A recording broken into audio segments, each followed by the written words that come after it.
Deep beneath the sands of Egypt, archaeologists unearthed a tomb filled with golden treasures, elaborate statues, and intricate hieroglyphs, each object carefully crafted to guide a pharaoh into the afterlife. But why did ancient civilizations invest so much in preparing for a world beyond this one? What did they truly believe awaited them after death?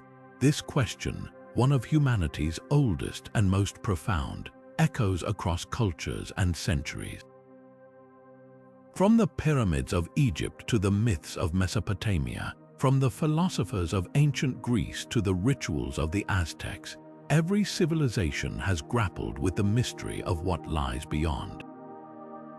In this video, we'll journey through time to explore how these ancient societies envisioned the afterlife. We'll uncover their myths, their rituals, and their deepest fears, revealing both striking differences and surprising similarities to how we think about life after death today. By the end, you'll see how these ancient beliefs not only shaped their worlds but also continue to influence ours, ready to uncover the secrets of the past. Let's begin. For the ancient Egyptians, death was not an end but a transformative journey, a passage into an eternal afterlife filled with both challenges and rewards. At the heart of this belief was the idea that every soul had to navigate a complex and perilous path to reach the realm of the gods. Central to this journey was the Book of the Dead, a collection of spells, prayers, and instructions designed to guide the deceased through the trials they would face. Think of it as a kind of ancient roadmap filled with wisdom to help the soul overcome obstacles, evade demons, and ultimately reach the Hall of Judgment.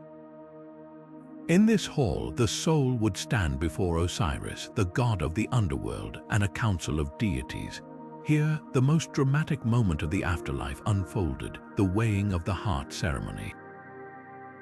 The heart, believed to hold the essence of a person's morality, was placed on a scale against the feather of Maat, the goddess of truth and justice. If the heart balanced with the feather, the soul was deemed worthy and granted eternal life in the field of reeds, a paradise mirroring the beauty of the earthly Nile. But if the heart was heavy with sin, it would be devoured by the monstrous Ammit, condemning the soul to oblivion. This vivid imagery underscores how deeply the Egyptians valued moral integrity, even beyond death. To ensure a successful journey, the Egyptians invested incredible care in preparing the body and its surroundings. Mummification wasn't just about preserving the physical form.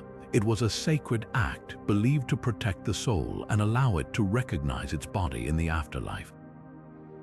Tombs were filled with artifacts, food, clothing, jewelry, and even miniature servants known as shabtis, all intended to accompany and assist the deceased in their new existence.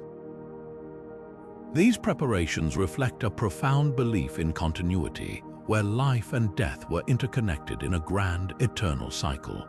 While the Egyptian view of the afterlife was rich with detail and hope, it stood in stark contrast to the beliefs of their neighbors in Mesopotamia. The Mesopotamians envisioned a far bleaker underworld, a shadowy realm where the dead existed in perpetual gloom, regardless of their deeds in life. This divergence in belief systems reveals how deeply cultural perspectives shaped ancient views of what lay beyond the veil of death.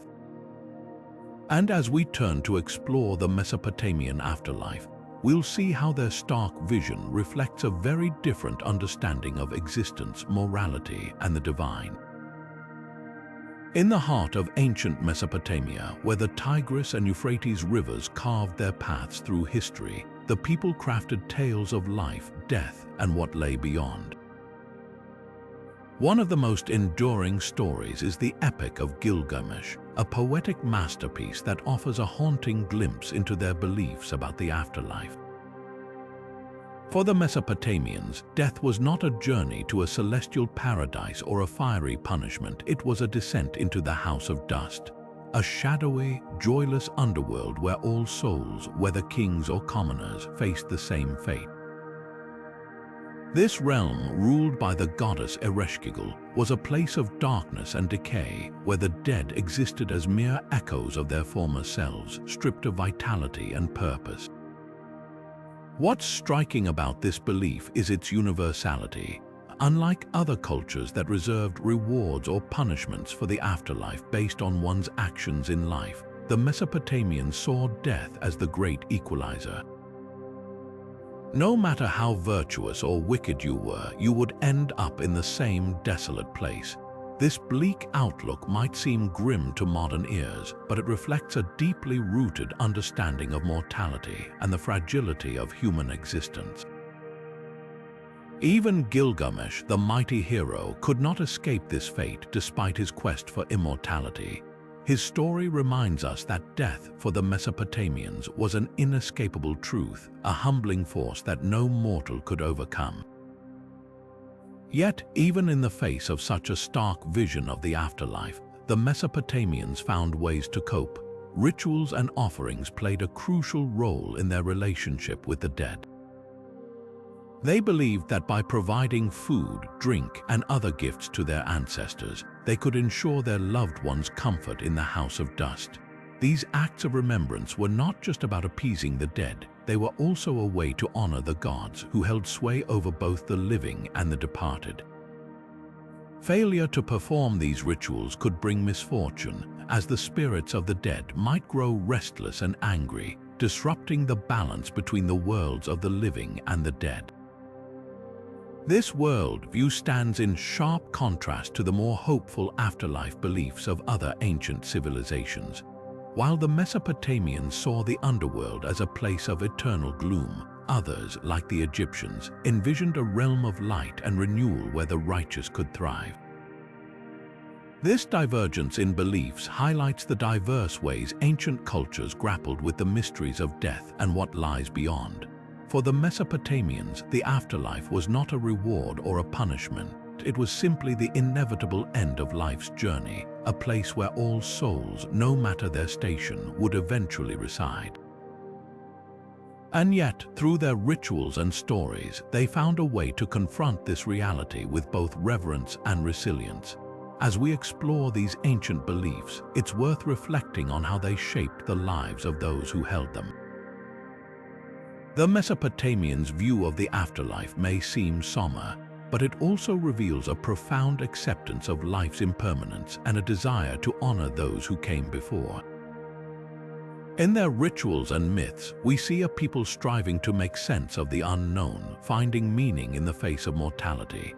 And perhaps in doing so, they offer us a glimpse into the timeless human quest to understand what awaits us all. In ancient Greece, the afterlife was a vast and intricate realm ruled by Hades, the enigmatic god of the underworld. Unlike the more abstract afterlife concepts of some cultures, the Greeks envisioned a structured, almost tangible world beneath the earth, divided into distinct regions based on how one lived their life. For the virtuous and heroic, there was Elysium, a paradise of eternal bliss where the worthy enjoyed peace and happiness. On the opposite end of the spectrum lay Tartarus, a dark and foreboding abyss reserved for the wicked, where punishment was as eternal as the crimes that condemned them. And for the majority of souls, those who led neither exceptionally good nor evil lives, there were the asphodel meadows, a shadowy, neutral expanse where the ordinary wandered in a state of perpetual mediocrity. The journey to this afterlife was no simple passage. Central to Greek belief was the figure of Charon, the ferryman who guided souls across the river Styx, the boundary between the world of the living and the realm of the dead. But this passage came at a cost, a coin placed in the mouth of the deceased during burial rites. Without proper burial, a soul was doomed to wander the shores of the Styx, unable to enter the underworld. This belief underscores the immense importance Greeks placed on funeral customs, as they were not just rituals of mourning but essential acts ensuring the dead found their rightful place in the afterlife. Yet, even within this structured vision of the afterlife, there was a fascinating twist, a glimmer of hope for some souls. The Greeks believed in the possibility of reincarnation, a cycle where certain souls could return to the living world, cleansed of their past lives and given a chance to begin anew. This idea of rebirth adds a layer of complexity to their understanding of the afterlife, blending permanence with the potential for renewal. And it's this concept of reincarnation that we'll explore next as we dive into how other ancient civilizations saw life after death as a journey rather than an end. Ancient India offers one of the most intricate and fascinating perspectives on life after death, the concept of samsara. This idea revolves around an endless cycle of birth, death, and rebirth, where the soul journeys through countless lifetimes. At the heart of this belief is the principle of karma, the idea that every action, good or bad, influences the soul's future reincarnations. Positive actions could lead to a more favorable rebirth, while negative deeds might result in a lower existence. But the ultimate goal wasn't simply to achieve a better life in the next cycle. It was to break free from the wheel of samsara entirely. This liberation, known as moksha, represented the soul's release from the burdens of karma and the merging with the infinite, eternal reality. The roots of these beliefs can be traced back to the Vedas and the Upanishads, ancient texts that laid the foundation for Indian philosophy. The Vedas introduced the idea of rituals and sacrifices, but it was the Upanishads that delved deeper, exploring the nature of the self, the universe, and the interconnectedness of all life. These texts posed profound questions about existence, urging individuals to seek self-realization and transcend the cycle of rebirth. Unlike the linear afterlife concepts of many other civilizations, where souls moved to a single, unchanging destination, samsara presented a dynamic, ever-evolving journey shaped by one's choices and actions. This cyclical view of existence stands in stark contrast to the afterlife beliefs of ancient Egypt or Mesopotamia, where the soul's journey was often seen as a one-way path to a final resting place. While those cultures focused on judgment and eternal destinations, ancient Indian thought emphasized transformation and growth across lifetimes. It's a perspective that not only reflects a deep understanding of cause and effect, but also offers a hopeful vision, the possibility of liberation through self-awareness and ethical living. This unique approach to life after death highlights the diversity of human thought and the profound ways ancient civilizations grappled with the mysteries of existence. In Norse mythology, the afterlife wasn't a single destination but a realm of possibilities shaped by how one lived and died. For the brave warriors who fell in battle, the ultimate reward was Valhalla, a grand hall ruled by the god Odin. Picture this, a place where the slain are chosen by the Valkyries, Odin's warrior maidens, who descend from the heavens to carry the worthy to their eternal feast.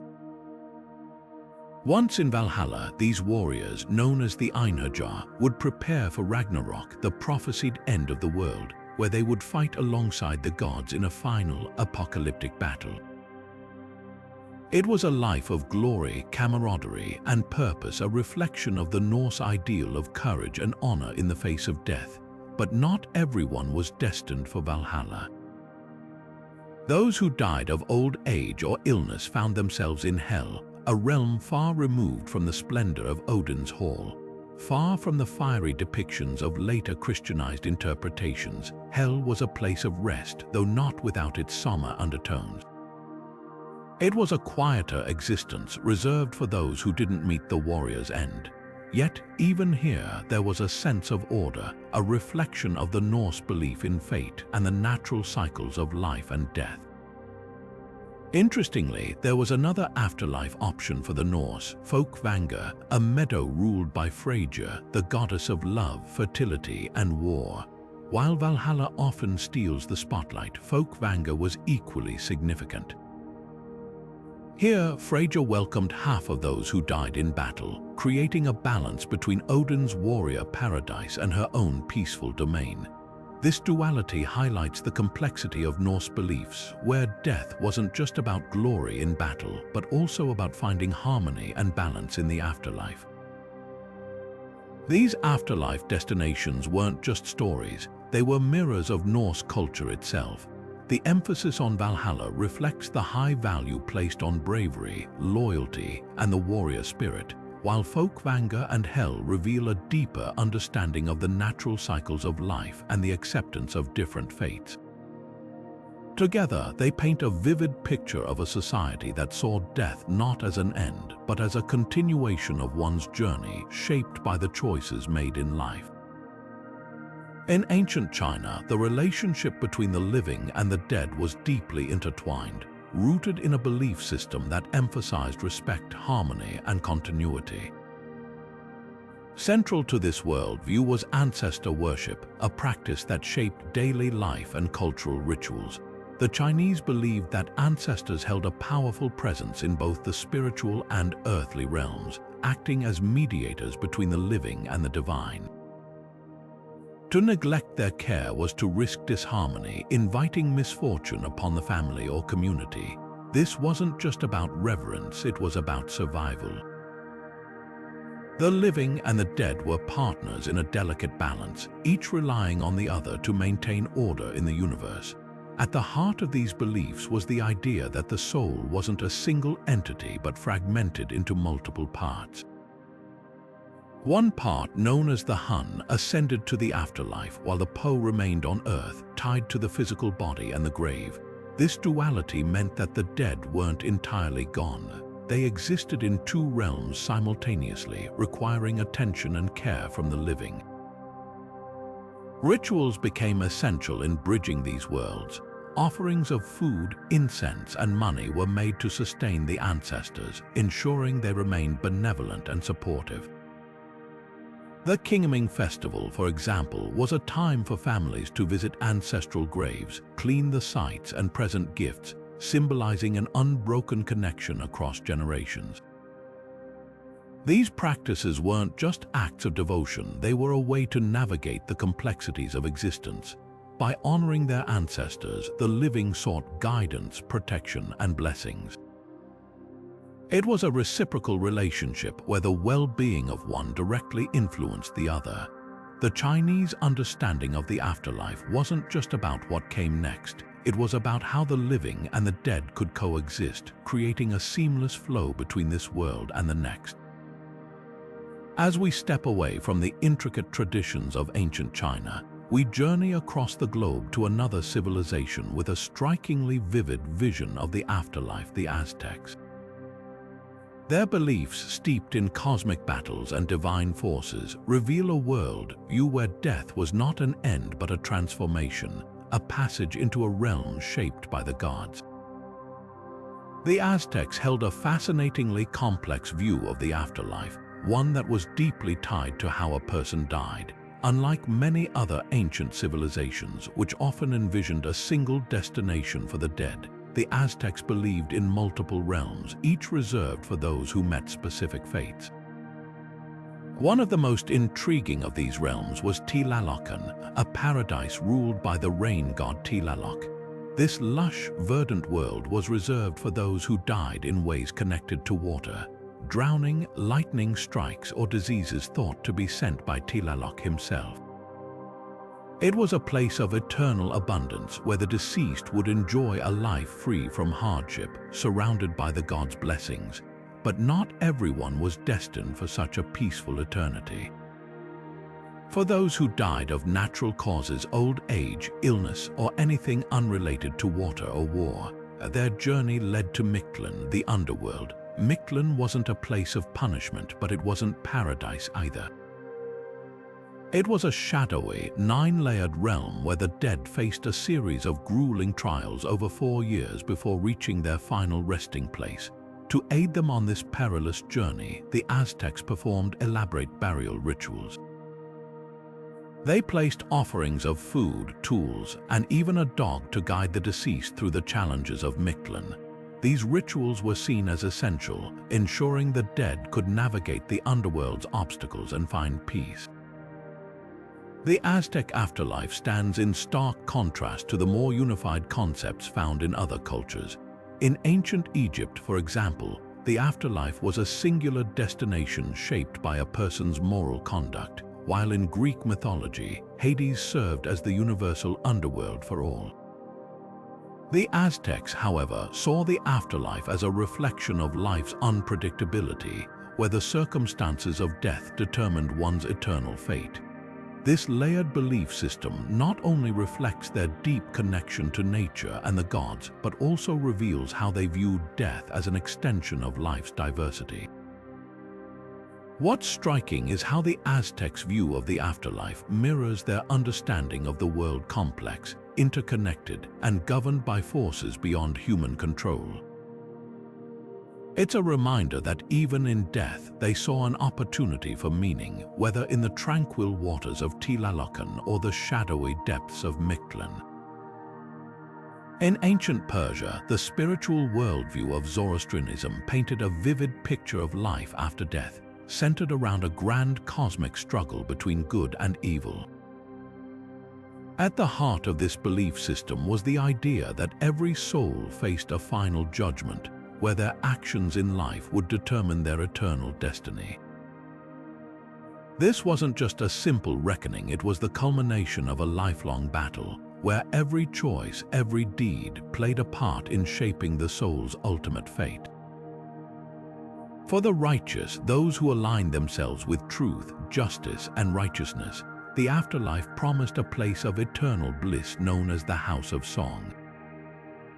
Imagine a realm of light, harmony, and divine presence where the soul would be reunited with the cosmic forces of good.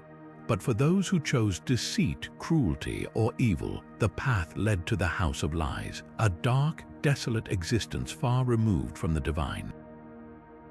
This stark contrast between reward and punishment wasn't just about morality. It reflected the Zoroastrian belief in the power of individual choice. Every person, through their actions, had the ability to tip the scales in this eternal battle between light and darkness. Central to Zoroastrian rituals was the element of fire, which was seen as a sacred symbol of purity and divine presence. Fire wasn't just a physical element, it represented the eternal flame of truth and the light of Ahura Mazda, the supreme deity. In ceremonies, fire served as a bridge between the earthly and the divine, a reminder of the soul's journey toward judgment and its ultimate destiny. This reverence for fire also extended to funerary practices, where the elements of earth and water were considered too sacred to be polluted by the dead. Instead, Zoroastrians practiced sky burial, exposing the deceased to the elements, ensuring that the body returned to nature without contaminating the sacred. As we move from the spiritual landscapes of ancient Persia, we find ourselves drawn to another fascinating culture with its own unique vision of the afterlife, the Celts. Their beliefs, steeped in mysticism and a deep connection to nature, offer a strikingly different perspective on what lies beyond the veil of death. The Celts held a profound and poetic vision of what lay beyond death, a place they called the Otherworld. Unlike the grim or punitive afterlives of some cultures, the Celtic Otherworld was a realm of enchantment and beauty where time seemed to stand still. It was a land of eternal youth where rivers flowed with honey, trees bore fruit year-round, and the sun never set. For the Celts, death wasn't an end but a passage, a doorway to this mystical, vibrant realm. This otherworld wasn't some distant, unreachable place. It was thought to exist alongside the physical world, accessible through certain thresholds, burial mounds, sacred groves, or even specific bodies of water. These sites acted as portals, places where the veil between worlds grew thin. The burial mounds, in particular, were seen as gateways where the living could communicate with the dead and where the departed began their journey into the otherworld. Central to these beliefs were the Druids, the spiritual leaders of Celtic society. They were not just priests but mediators between the living and the dead, guiding souls through the transition and interpreting the will of the gods. The Druids also played a key role in rituals connected to death and the afterlife, ensuring that the deceased were honored and their passage to the otherworld was secure. Their deep understanding of the natural and spiritual worlds made them indispensable in maintaining the balance between life and death. These Celtic ideas about the afterlife didn't just fade into history. They left an indelible mark on European folklore, influencing stories of fairy realms, enchanted lands, and magical beings. The concept of a hidden, otherworldly domain accessible through mysterious thresholds became a recurring theme in medieval tales and even modern fantasy. In many ways, the Celtic Otherworld lives on, not just in ancient texts but in the stories we still tell today. In ancient Japan, the afterlife was envisioned as a shadowy realm known as Yomi, a place deeply rooted in Shinto tradition. According to these beliefs, Yomi was not just a destination but a journey, a path that every soul would eventually tread after death. The journey to Yomi was thought to be fraught with challenges, and the rituals performed by the living were crucial to ensuring the deceased could navigate this passage safely. Families would conduct purification ceremonies and offer prayers, believing that these acts would guide their loved ones to a peaceful existence in the underworld. The Shinto view of Yomi was one of duality. It wasn't necessarily a place of punishment or reward, but rather a continuation of existence, albeit in a different form. Over time, the arrival of Buddhism in Japan introduced new layers to these afterlife beliefs. Buddhist teachings brought the concept of reincarnation, suggesting that the soul's journey didn't end in Yomi but could continue through cycles of rebirth. This blending of Shinto and Buddhist ideas created a unique spiritual tapestry, where the ancient reverence for Yomi coexisted with the pursuit of enlightenment and liberation from the cycle of death and rebirth. The rituals and prayers once meant to guide souls to Yomi now also aim to help them escape it, reflecting the evolving understanding of what it meant to exist beyond life. When we compare Yomi to other underworlds like the Egyptian Duat or the Greek Hades, we see both striking similarities and key differences. Unlike the judgment-centered Duat or the punishment-driven Hades, Yomi was less about moral reckoning and more about transition and continuity. Yet, like these other realms, it served as a reflection of the culture's values, its emphasis on harmony, respect for ancestors, and the interconnectedness of life and death. The Japanese underworld, shaped by both Shinto and Buddhist thought, offers a fascinating glimpse into how ancient civilizations grappled with the mysteries of what lies beyond. The ancient Maya envisioned a world where life and death were deeply intertwined, and their beliefs about the afterlife centered around Zabalba, a shadowy underworld ruled by fearsome death gods. This realm wasn't just a place of rest, it was a perilous labyrinth filled with traps, trials, and supernatural challenges. The Popol Vuh, one of the most important surviving texts of Mayan mythology, tells the story of the hero twins, Hunahpu and Xbalanque, who dared to descend into Zabalba to confront its ruthless rulers. Their journey wasn't just a mythic adventure, it was a profound metaphor for the human struggle against death itself. Through cunning, bravery, and wit, the twins outsmarted the lords of Zabalba, ultimately defeating them and ascending to the heavens as the sun and moon. This tale wasn't just entertainment, it was a powerful symbol of hope, showing that life could triumph over death, even in the face of overwhelming odds. But the Maya didn't just rely on stories to connect with the afterlife.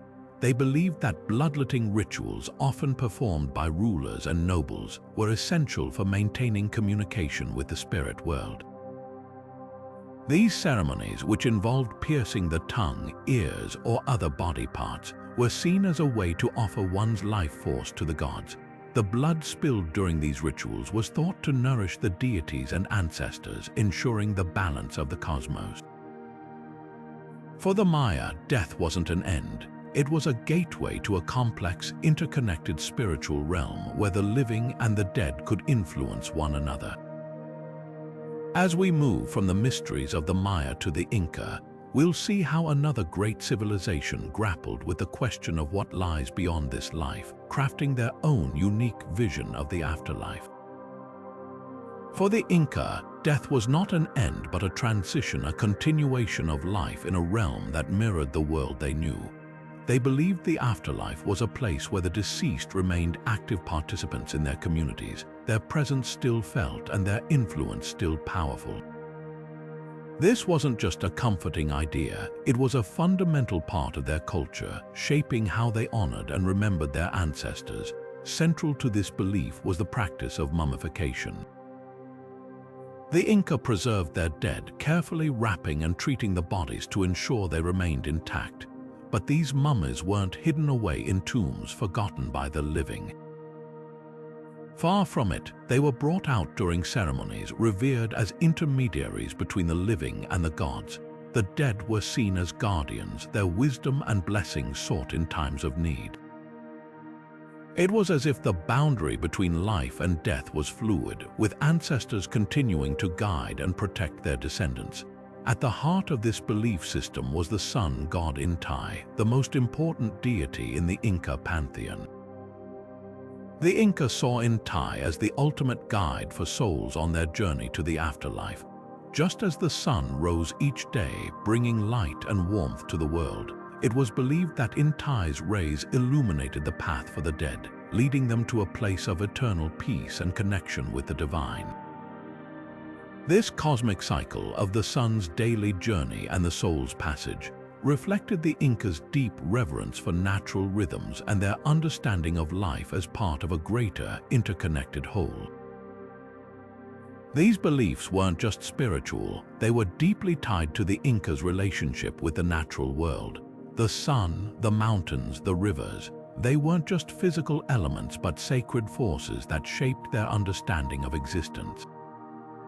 And in this worldview, the afterlife was another expression of that harmony, a place where the living, the dead, and the gods all coexisted in a delicate balance. This connection to nature wasn't just a backdrop to their beliefs, it was the very fabric of their understanding of life and death.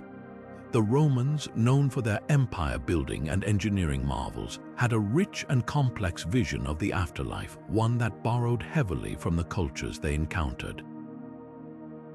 Their beliefs were shaped significantly by the Greeks and the Etruscans, blending these influences into a uniquely Roman perspective. At the heart of their afterlife mythology was the Underworld, ruled by Pluto, a figure closely modeled after the Greek god Hades. This shadowy realm, known as Orcus, was not just a place of punishment but also a resting place for the dead, where souls would reside based on their deeds in life. Funeral rites played a crucial role in Roman society, as they believed these rituals ensured the deceased could transition smoothly to the afterlife. Families would offer food, wine, and other offerings at gravesites to appease the spirits of the departed. Failure to perform these rites properly was thought to anger the dead, potentially bringing misfortune to the living. This belief underscored the Roman emphasis on honoring ancestors, a practice that connected the living and the dead in a cycle of respect and remembrance. Central to their afterlife traditions were the manes, the spirits of deceased ancestors who were venerated as protective household deities. These spirits were honored during festivals like the Parentalia, a 9-day event where families gathered to pay tribute to their ancestors. The manes were believed to watch over their descendants, offering guidance and protection, but only if they were properly honored. This concept of ancestral spirits highlights the Roman belief in an ongoing relationship between the living and the dead, where respect and ritual were essential for maintaining harmony. While the Romans shared many similarities with the Greeks in their afterlife beliefs, their practices also reflected a distinct cultural identity. The blending of Greek and Etruscan influences created a system that was both familiar and uniquely Roman, showcasing their ability to adapt and integrate ideas from other civilizations.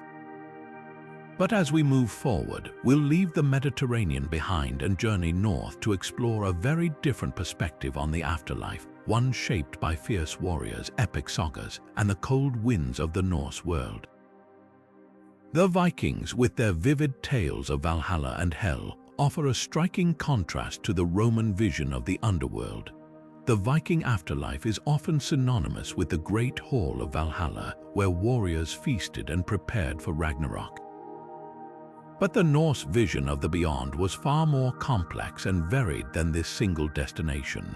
One of the lesser-known realms was Helgafjell, a sacred mountain believed to be a peaceful resting place for certain souls. Unlike the chaotic battles of Valhalla, Helgafjell was described as a serene, almost idyllic location where the dead could live in harmony, surrounded by familiar landscapes and loved ones. This duality in Norse beliefs between the glory of battle and the tranquility of a sacred mountain shows how they saw the afterlife as a reflection of one's life and choices. Burial practices played a crucial role in ensuring a comfortable journey to these realms. Vikings often buried their dead in ships, believing these vessels would carry them safely to the afterlife. These ships were filled with grave goods, from weapons and tools to personal belongings, all meant to provide for the deceased in the next world. The care taken in these burials highlights the Vikings' deep respect for the dead and their conviction that the afterlife was a direct continuation of life on Earth. It wasn't just about preparing for battle, it was about creating a familiar, comfortable existence in the beyond. As Christianity began to spread across Scandinavia, Viking beliefs about the afterlife started to shift. The introduction of Christian ideas about heaven, hell, and resurrection blended with traditional Norse concepts, creating a hybrid worldview. For example, some Viking graves began to include crosses alongside traditional grave goods, showing how these two belief systems coexisted for a time. This blending of faiths reflects the adaptability of Viking culture as they navigated the changing spiritual landscape of their world. When we compare Viking beliefs to those of other warrior cultures like the Greeks or the Celts, fascinating parallels emerge. The Greeks had their Elysian fields, a paradise for heroes, while the Celts envisioned Tyr na and Og, a land of eternal youth. These cultures, like the Vikings, saw the afterlife as a place where the values of their society, honor, bravery, and kinship were preserved and celebrated. Yet, each culture also had its own unique interpretations, shaped by their environment, history, and worldview. The Vikings, with their sacred mountains and ship burials, offer a particularly vivid glimpse into how one society grappled with the mysteries of life, death, and what lies beyond. Ancient Africa was home to a rich tapestry of cultures, each with its own unique vision of what lay beyond the veil of death. In the Kingdom of Nubia, just south of ancient Egypt, afterlife beliefs were deeply interwoven with Egyptian ideas, yet they carried their own distinct flavor. The Nubians, like their northern neighbors, believed in a journey to the afterlife, but they also emphasized a close connection between the living and the dead, with ancestors playing a vital role in guiding and protecting the community. Tombs were filled with offerings, and rituals ensured that the deceased could navigate the challenges of the spirit world, reflecting a shared belief in the importance of preparation for what came next. Moving westward, the Yoruba people of West Africa held a profoundly ancestor-centric view of the afterlife. For the Yoruba, death was not an end but a transition to a spiritual realm where the deceased continued to influence the lives of their descendants. Ancestors were revered as intermediaries between the living and the divine, and elaborate ceremonies honored their memory. These rituals, passed down through generations via oral traditions, were more than mere customs. They were a way to maintain balance and harmony with the unseen world. The Yoruba believed that neglecting these practices could lead to chaos, both in the physical and spiritual realms. Oral traditions were the lifeblood of these beliefs, ensuring that the wisdom of the past was not lost to time. Stories, songs, and rituals became the vessels through which these ideas traveled, shaping the cultural identity of each community. The emphasis on storytelling highlights the importance of memory and continuity, as these narratives connected the living to their ancestors and the divine. This reliance on oral history also meant that beliefs could evolve and adapt, reflecting the changing needs and experiences of the people. Rituals, too, played a crucial role in ancient African afterlife beliefs. Whether it was the Nubian practice of equipping tombs with tools for the journey or the Yoruba ceremonies to honor ancestors, these acts were not just symbolic, they were essential for maintaining the delicate balance between the living and the dead. Through these practices, ancient Africans sought to ensure that the spirit world remained a source of guidance and protection rather than fear.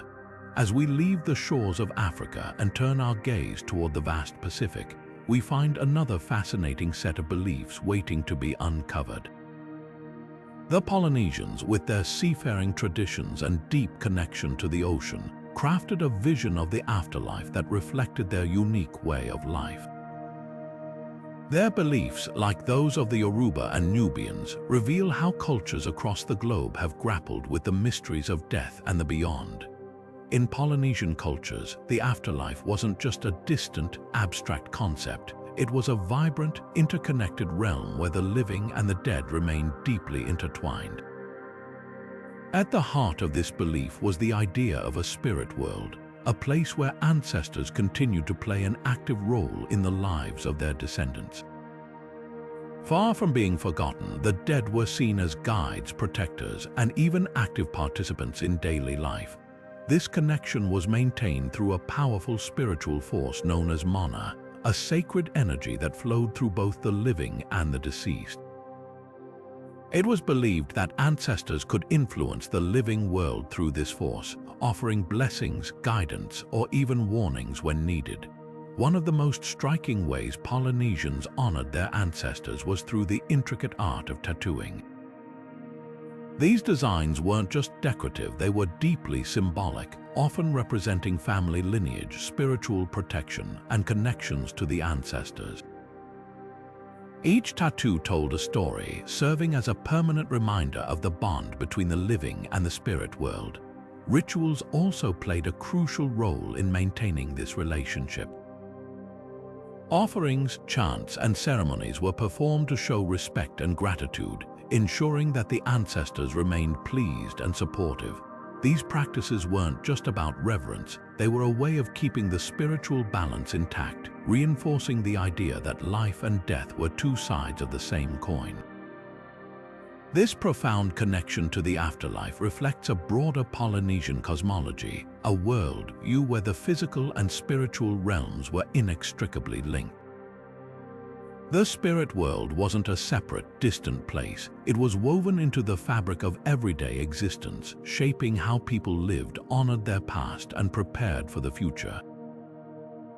And as we explore further, we'll see how this perspective wasn't unique to Polynesia. It echoed in the beliefs of other ancient civilizations, each with its own way of understanding the mysteries of life, death, and what lies beyond.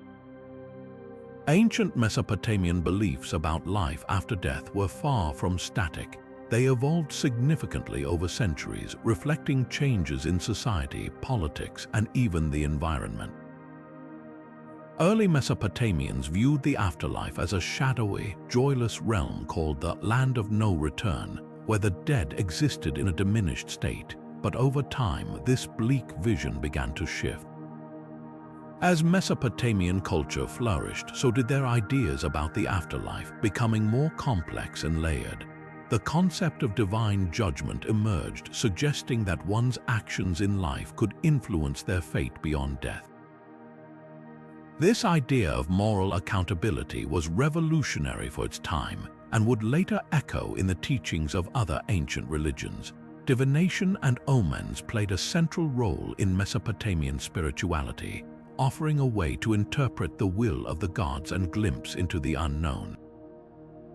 Priests and scholars meticulously studied everything from the flight patterns of birds to the entrails of sacrificed animals, believing these signs could reveal insights about the afterlife. This practice wasn't just about predicting the future. It was about understanding the divine order and how the living could align themselves with it. These methods of seeking knowledge from the gods would leave a lasting imprint on neighboring cultures, including the Greeks and Romans, who adopted similar practices. Mesopotamia's influence extended far beyond its borders, shaping the spiritual landscape of the ancient world. Their myths, like the Epic of Gilgamesh, explored themes of mortality and the search for eternal life, resonating with later civilizations. Even their concept of a netherworld influenced the Hebrew notion of Sheol, a shadowy realm of the dead. This cultural exchange underscores how Mesopotamia's ideas about the afterlife didn't just reflect their own worldview, they helped shape the beliefs of countless others. As we turn our attention to the Hebrews, we'll see how their beliefs about the afterlife were both influenced by and distinct from those of Mesopotamia. The Hebrews' spiritual journey offers a fascinating contrast, blending ancient traditions with emerging ideas about divine justice and the soul's destiny. The ancient Hebrews had a fascinating and evolving perspective on the afterlife, one that shifted significantly over time. At the heart of their early beliefs was the concept of Sheol, a shadowy, almost formless underworld where all souls, good or bad, righteous or wicked, were said to reside after death.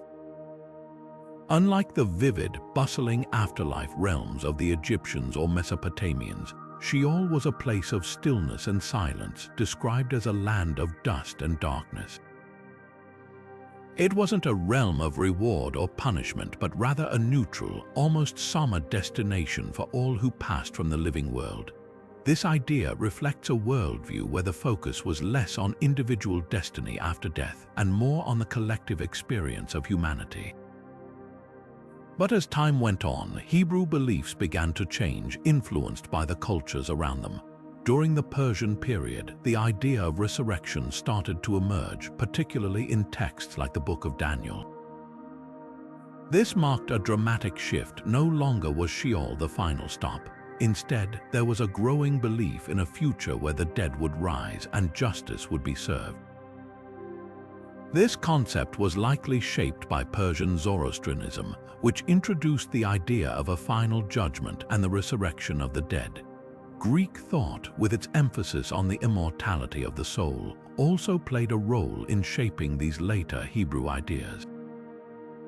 The Torah, the foundational text of Judaism, doesn't explicitly detail the afterlife, but it laid the groundwork for these evolving beliefs. Its focus on covenant, justice, and divine promises created a framework that later generations expanded upon. The prophets, for example, began to speak of a time when God would restore his people, not just in this life but beyond it. This shift from Sheol to resurrection reflects a broader theological movement, a move from a collective, neutral afterlife to a more individualized, justice-oriented one.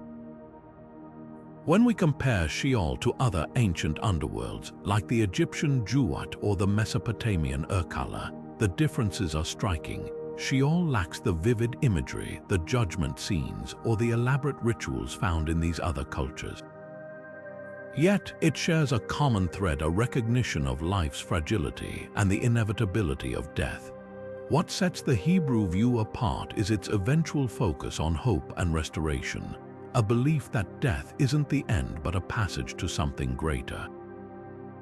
This progression from Sheol to resurrection offers a unique window into how ancient cultures grappled with life's biggest questions and how their answers evolved over time. The ancient Greeks didn't just wonder about what happens after death, they turned it into a profound philosophical inquiry. Thinkers like Plato and Pythagoras shaped their culture's understanding of the afterlife in ways that still resonate today. For Pythagoras, the soul was immortal, a spark of the divine that endured beyond the body. He believed in reincarnation, the idea that the soul would be reborn into new forms, learning and evolving over countless lifetimes. This wasn't just a spiritual belief, it was a call to live virtuously, knowing that every action would echo into future existences. Plato took these ideas even further.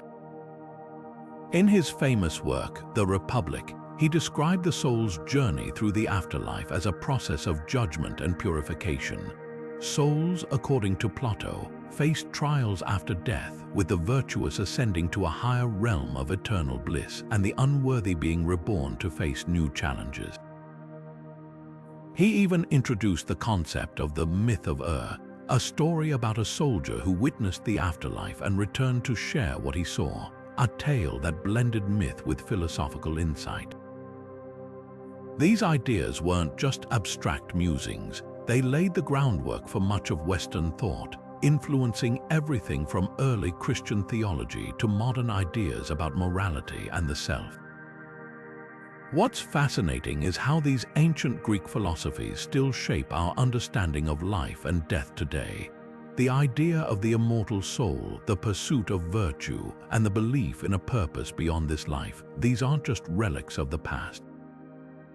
They're threads woven into the fabric of how we think about existence, identity, and what might lie beyond. And speaking of diverse perspectives on the afterlife, let's turn our attention to another culture with equally rich and compelling beliefs, the Native Americans. Their understanding of the afterlife offers a stark contrast to the Greek philosophical approach, rooted instead in the natural world and the interconnectedness of all life. Across the vast landscapes of what is now North America, Native American tribes held a rich tapestry of beliefs about life after death, each as unique as the people who carried them. For many tribes, the afterlife was not a singular destination but a journey, a continuation of the spirit's path in harmony with the natural world. Among the Plains tribes, for example, there was the concept of the happy hunting grounds, a lush, bountiful realm where the spirits of the deceased could roam freely, hunting and living in peace. This vision of the afterlife reflected their deep connection to the land and the animals that sustained them, a relationship that was sacred and unbroken even in death. But not all tribes envisioned the afterlife in the same way. For some, like the Navajo, the afterlife was a place called the Land of the Dead, a shadowy realm where spirits resided, often described as a reflection of the physical world but cloaked in mystery. These beliefs were deeply tied to their understanding of balance and duality, life and death, light and shadow, all part of a greater cosmic order. And for others, like the Inuit, the spirit's journey was a more perilous one, crossing icy rivers or climbing treacherous mountains to reach the resting place of the ancestors. Central to many of these beliefs was the role of vision quests and shamanic rituals.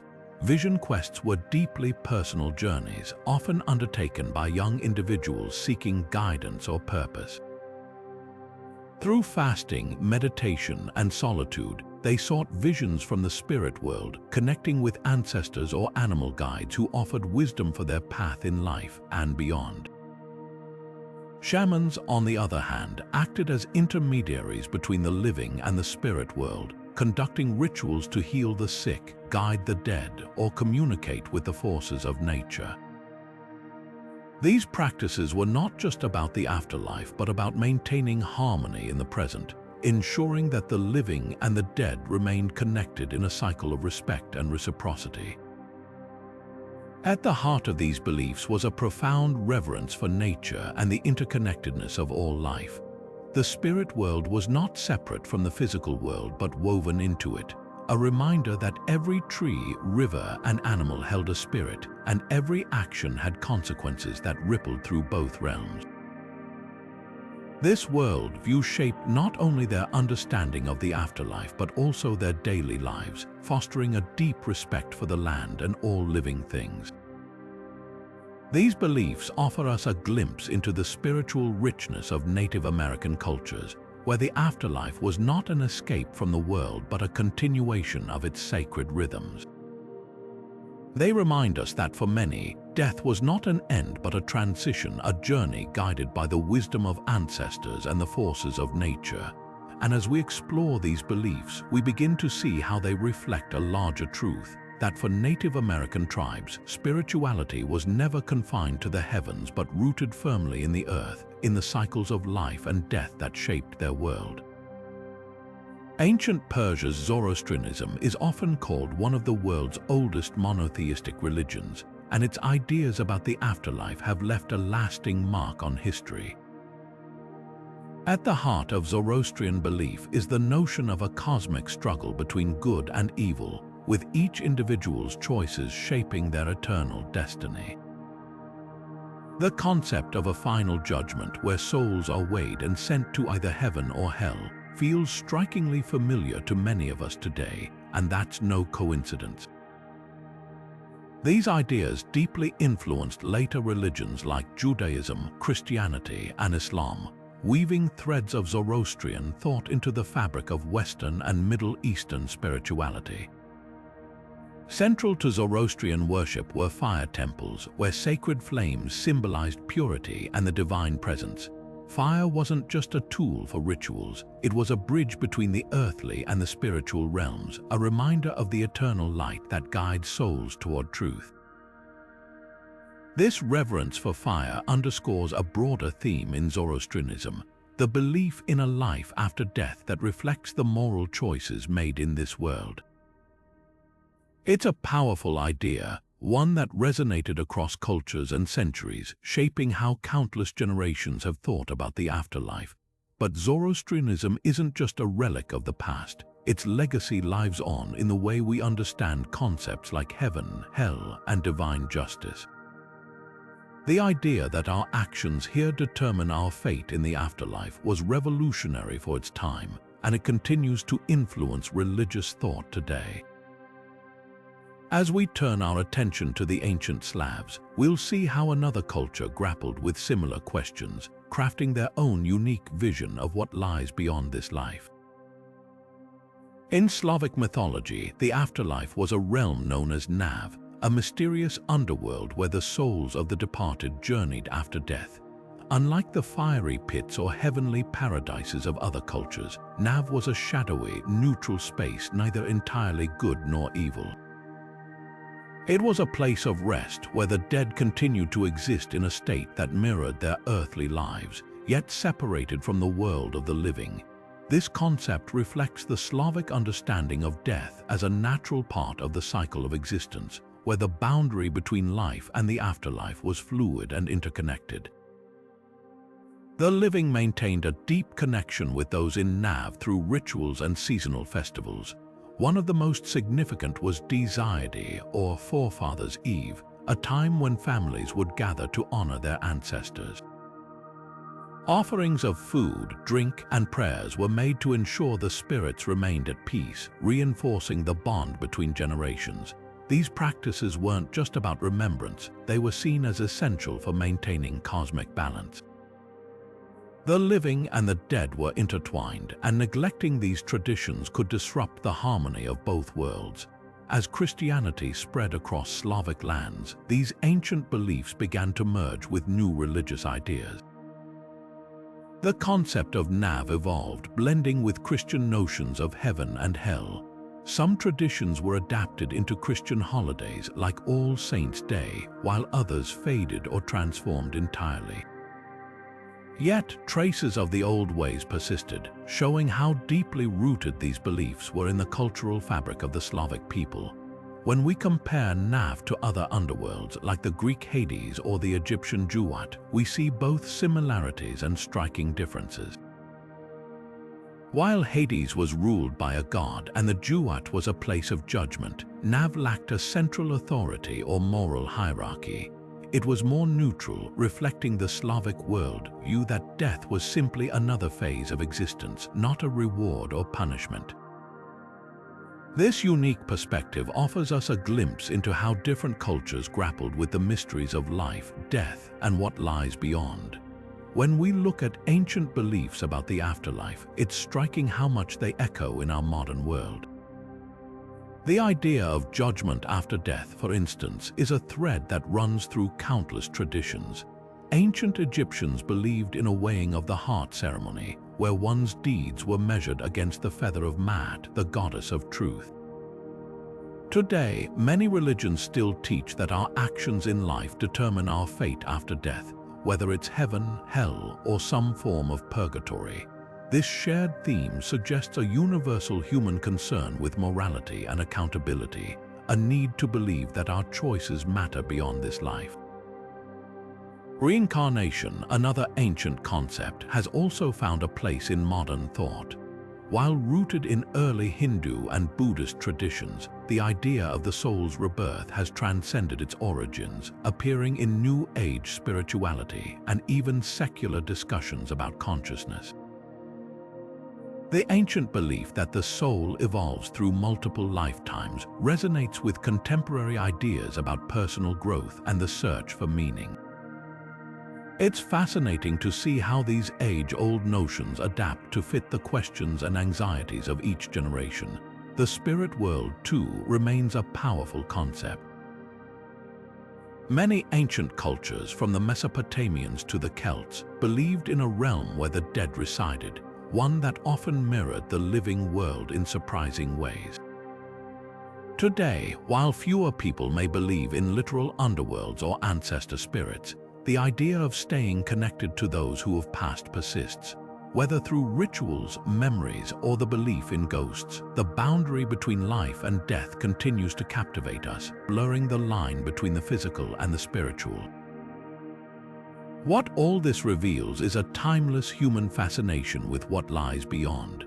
Whether it's the hope of an eternal paradise, the fear of punishment, or the curiosity about what happens to our consciousness, these questions have shaped cultures for millennia. They remind us that, despite our technological advancements, we're still grappling with the same profound mysteries that our ancestors pondered. And perhaps that's the most enduring connection of all, our shared desire to understand the unknown, to find meaning in the face of life's greatest uncertainty. Throughout history, ancient civilizations have woven intricate tapestries of belief around the mysteries of life after death. From the elaborate tombs of the Egyptians to the philosophical musings of the Greeks, each culture approached the question of what lies beyond with a unique blend of imagination, reverence, and awe. These beliefs weren't just abstract ideas, they shaped entire societies, influencing everything from art and architecture to laws and rituals. The Egyptians built pyramids to ensure their pharaohs' safe passage to the afterlife, while the Mesopotamians crafted epic tales of underworld journeys that reflected their fears and hopes.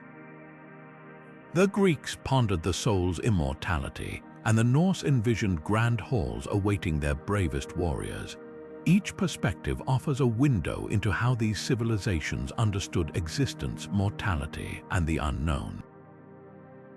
What's truly remarkable is how these ancient ideas still echo in our modern world.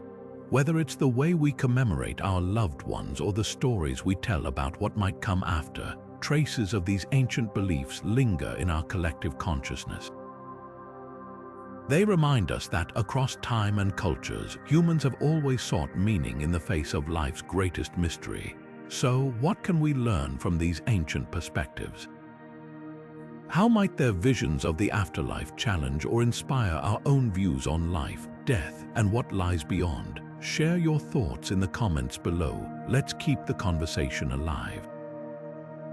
And if you're curious to explore more mysteries of the past, don't forget to check out the rest of the channel for more deep dives into history's most fascinating stories.